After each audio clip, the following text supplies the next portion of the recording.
This was my first trip to Sydney, and I happened to see this tour. After much hesitation, I booked tickets, and it definitely didn't disappoint. It was well worth it. You can see scenery that you can't see from the shore. Meals consist of appetizers, main courses, and desserts, and the timing of the meals is perfectly timed to coincide with the time guests are watching the sunset and night views.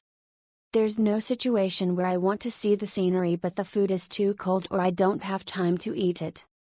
The portions are a bit small. A small appetite might be enough, but for someone like me or someone with a larger appetite, it's about 50% full. After the meal, you can easily have a late-night snack or a small bite before boarding the boat. The boat travels very slowly, so slowly that even long exposures for sunset views and night views of the shore won't result in blurry images, using an iPhone 16. During the meal, there are live singers and musicians. If you want to celebrate your birthday, you can tell the staff, and they will arrange for a singer to sing happy birthday so all the guests on the boat know it's your birthday. The only drawback was that the ticket exchange area was not clearly marked.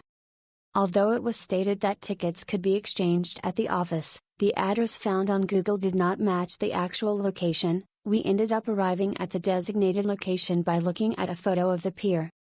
We sat on the shore and waited for half an hour. While sitting there, we looked around and realized that the office, ticket exchange area, was actually 2 storefronts away from the inner shops. This part needs to be clearly marked.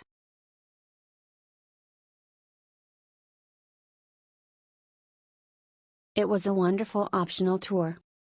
Since seats are already assigned, there's no need to line up early before departure, but arriving 30 minutes beforehand is recommended. I reserved a window seat, but once the ship started moving, we were free to go in and out of the top deck, so I think either seat would have been fine. I thought it would be cooler inside the ship, but the air conditioning wasn't very effective, and combined with the sunset, it was quite hot. There was a dress code, but many people were dressed quite casually. As long as you're not too casual, you should be fine. The meal consisted of 3 courses, but the portions were generous and satisfying. Drinks are an extra charge. Not only the staff, but other passengers also offered to take pictures for us, which added to the memories. Thank you. It was a wonderful experience as we could see both the Harbour Bridge and the Opera House from the deck.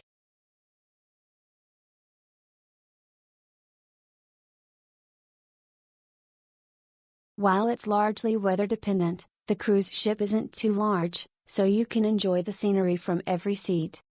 Window seats are slightly higher, but all seats are essentially window seats, so there's no need for upgrades. If you go in February or March, you'll enjoy beautiful scenery, sunsets, and a refreshing sea breeze. For the food, salmon, then barramundi, then chocolate cake is a must-try and delicious combination. They will ask about allergies, but the pronunciation of allergen is a bit tricky, so be sure to listen carefully. The recommended red wine isn't very good, so white might be a better choice. Chilled wine is better for refreshing your palate. Be aware that Pier 2 doesn't show up on Google Maps, but as you get closer, you'll see large Captain Cook signs, so you can safely head to Piers 1 or 3. If the weather is clear, it's a wonderful experience overall. The sunset dinner cruise was great because we could enjoy both the sunset and the night view. I was quite worried because it said here that the Captain Cook office is closed on Mondays, Tuesdays, and Wednesdays, and the day of my experience was a Wednesday. Fortunately, the office was open, so there were no problems. I called CCD to inquire about the situation, and they responded immediately, which I appreciated.